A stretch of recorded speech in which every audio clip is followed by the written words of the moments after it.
नमस्कार दोस्तों, मेरा नाम डॉक्टर अमरेंद्र कुमार झा है और मैं कंसल्टेंट फिजिशियन इंटेंसिविस्ट हूँ। जैसे इस समय डेंगू बढ़ रहा है, लोग इस बात पर ध्यान नहीं दे रहे हैं कि बहुत सारे एरियाज़ ऐसे भी हैं जहाँ चिकनगुनिया भी ज़्यादा बढ़ रहा है। तो डेंगू और चिकनगुनिया दोनों ही बढ़ रहे हैं और दोनों के केसेस काफ़ी बढ़ गए हैं। यदि इनके सिम्टम्स और साइंस देखें और ट्रीटमेंट देखें तो वो लगभग एक तरीके के होते हैं। चिकनगुनिया और डेंगू दोनों ही एडिस मॉस्किटो जो है, एडिस एजिप्टाई, उस मॉस्किटो से बढ़ता है, उसके काटने से बढ़ता है। और ये जो वायरल इन्फेक्शन है, ये जो इन्फेक्शन है, दोनों इन्फेक्शन के जो सिम्टम्स है वो लगभग ओवरलैप करते हैं। मतलब दोनों में फीवर आता है और हड्डी में दर्द होता है, मांसपेशियों में दर्द होता है, उल्टी आती है, दस्त आता है और कुछ दिन के बाद फिर शरीर में लाल धब्बे निशान आते हैं और प्लेटलेट्स कम हो जाते हैं।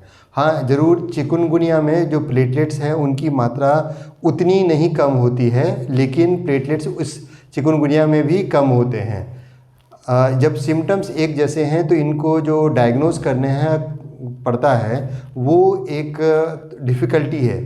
तो यदि इन्वेस्टिगेशंस की बात करें तो जनरली जो सीबीसी करते हैं तो उसमें दोनों में ही प्लेटलेट्स कम मिल सकते हैं, लेकिन जो सीरोलॉजी डेंगू एनएस और जो आरटीपीसीआर होता है, डेंगू एनएस से डेंगू पता किया जाता है और यदि चिकनगुनिया पता करना है तो शुरू के 4-5 दिन में आरटीपीसीआर और उसके बाद सीरोलॉजी जो टेस्ट होता है जिसमें कि एलिजा आता है, उस टेस्ट के माध्यम से चिकनगुनिया को पता करते हैं। तो दोनों ही टेस्ट के माध्यम से ही डिफरेंशिएट होते हैं, सिम्टम्स ऑलमोस्ट सिमिलर होता है।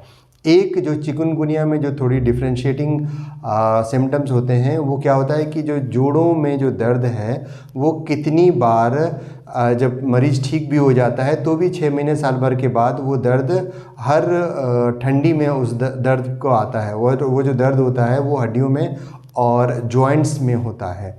जनरली यदि आपको एक्यूट पीरियड चल रहा है, मतलब उसी समय आपको बुखार और ये सब सिम्टम्स हो रहे हैं, चाहे डेंगू के या चिकनगुनिया के, तो किसी भी समय में जो दर्द निवारक दवाइयाँ हैं जिनके ग्रुप में आते हैं एनएसएड्स, नॉन स्टेरॉयडल जो एंटी इन्फ्लेमेटरी ड्रग्स हैं, उनको नहीं इस्तेमाल करना चाहिए क्योंकि वो प्लेटलेट्स पे असर करते हैं और प्लेटलेट्स की मात्रा घटा देते हैं। यदि दर्द की दवाई देनी है तो चाहे पैरासिटामोल ही थोड़े हाई डोज में दीजिए या फिर जो ओपियोइड्स होते हैं वो ओपियोइड्स का इस्तेमाल किया जा सकता है। उन ओपियोइड्स से प्लेटलेट्स कम नहीं होते हैं। तो इसीलिए मैं बार बार बता रहा हूँ कि यदि डेंगू के पेशेंट्स में बुखार और ये दर्द हो रहा है तो पैरासिटामोल ही प्रेफर करिए।